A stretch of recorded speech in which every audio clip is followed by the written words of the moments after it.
आप सभी भाई बहनों का आध्यात्मिक ज्ञानात्मक चैनल की ब्रह्म मुहूर्त उपदेश कक्षा पे एक बार फिर स्वागत है।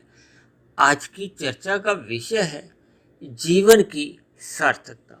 देखिए, सार्थकता का अभिप्राय होता है कि जिस लक्ष्य प्राप्ति के लिए आपको हमें ये मनुष्य योनि का जन्म मिला है, यदि हम अपने जीवन के लक्ष्य को पहचान लेते हैं, उस लक्ष्य की प्राप्ति के लिए हम पुरुषार्थ करते हैं और उस पुरुषार्थ की और हम जितना अधिक सफल हो जाते हैं।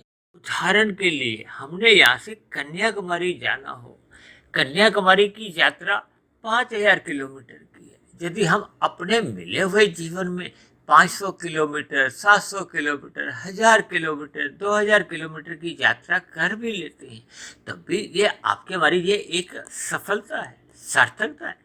क्योंकि शास्त्रों में कहा गया है कि मनुष्य योनि पाकर ही हम ये आध्यात्मिक यात्रा आरंभ कर सकते हैं।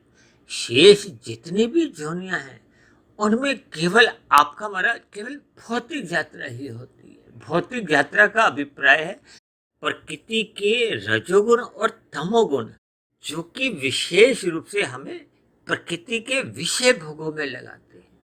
प्रकृति के 5 विषय भोग गंध, रस, रूप, स्पर्श और शब्द, इन विषय भोगों से प्रेरित होकर ही मनुष्य रजोगुण में रहता हुआ साधारण पुण्य कर्म करता है, और जब मनुष्य सतोगुण में रहता हुआ विशेष प्रकार के पुण्य कर्म करता है, जिनके मनुष्य विशेष प्रकार के सुख सुविधा के साधनों का उपयोग करता है, भोग करता है, लेकिन इसमें मनुष्य योनि की कोई सफलता नहीं है, सार्थकता नहीं है।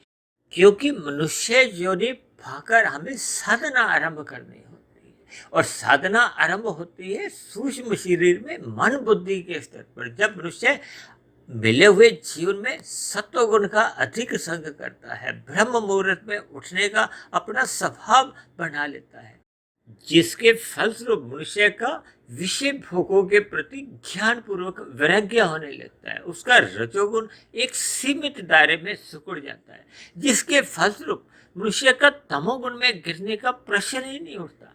इसलिए हम सभी भाई बहनों को मिले हुए जीवन में ब्रह्म मुहूर्त का अधिक से अधिक संग करते हुए अपने जीवन में आध्यात्मिक यात्रा को एक दिशा देनी है, और ये दिशा उसी दिन आरंभ होती है जब मनुष्य अपने मिले हुए जीवन में निष्काम भाव से कर्म करना आरंभ करता है।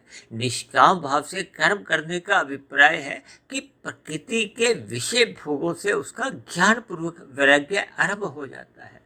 क्योंकि स्थूल शरीर के रहते रहते ही हम अपने मन की साधना कहो या कार्य शरीर में जो विषय भोगों के जो बुरे संस्कार पुराने जन्मों के बने हुए हैं, उन संस्कारों को जैसे जैसे हम क्रमबद्ध तरीके से दग्ध बीज करते जाते हैं, फिर उतने उतने अनुपात में ही आपके हमारे मन बुद्धि में उन विषय भोगों के प्रति कोई एक फुरने नहीं उठते। जब फुरने नहीं उठते तो नए प्रकार के सकाम कर्म आरंभ ही नहीं।